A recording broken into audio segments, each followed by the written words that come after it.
serious question and then a less serious question. First, the less serious.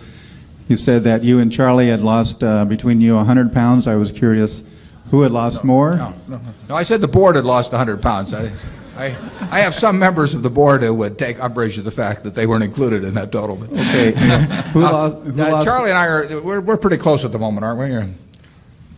Modesty, I must say you're both looking very good anyway. I was wondering who lost the most and what your diet secrets were. And then the more serious question was about float. You touched on this a little bit earlier, but you've often said that your insurance business is probably the most important business that you own. On page 12 of the annual report, you said, "We have benefited greatly to a degree that has not been generally understood because our liabilities have cost us very little." I was wondering if you could describe this a little bit better so we can understand it. Yeah, Charlie and I have lost about the same amount, at about 20 pounds each. The insurance business provides us with float, and float is money that we hold that doesn't belong to us. It's like a bank having deposits. A bank has deposits. The money doesn't belong to it, but it holds the money. Now, when a bank holds deposits on everything except demand deposits, there's an explicit cost and interest rate attached to it. And then there are the costs of running the system and gathering the money, which is also must be attributed both to demand and time deposits. So there's a cost to getting what they would call deposits and we could call float. In the insurance business, a similar phenomenon takes place in that policyholders give us their money at the start of the policy period, and therefore we get the money paid in advance for the product. And secondly, it takes time to settle losses, particularly in the liability area. If you bang up a fender on your car, it's going to get settled very quickly. But if there's a complicated injury or something, it may take some years to settle. And during that period, we hold the money. So we have, in effect, something that is tantamount to the deposits of a bank, but whereas the deposits of a bank, it's quite easy to calculate the approximate costs. In the case of the float that the insurance company has, you don't really know what the cost of that float is until all your policies and losses, your policies have expired and your losses have all been settled. Well, that's forever in some cases. So you're only making an estimate as you go along of what that float is costing.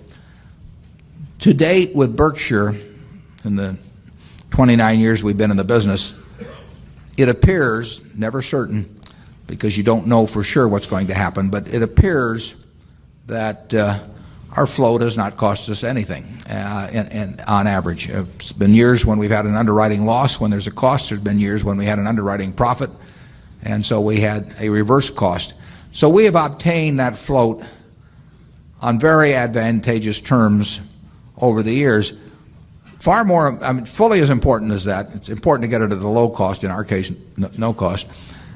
But the other important thing is that we've grown it dramatically. And so we've gotten more and more money without having any cost attached to it. And if we still had our 17 million, I guess, of float that we had in 1967, and it was no cost, it would be very nice, but 17 million of free money is worth something, but it's not worth a ton.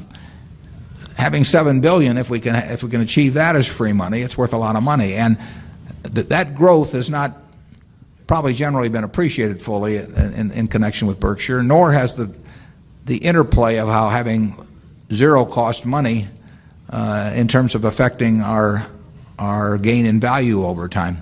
People have always looked at our asset side, but they haven't paid as much attention to the liability side.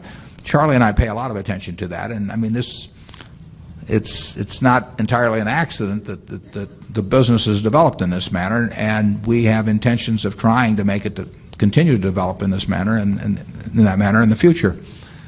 But we've got competitors out there too. Float per se is not a blessing.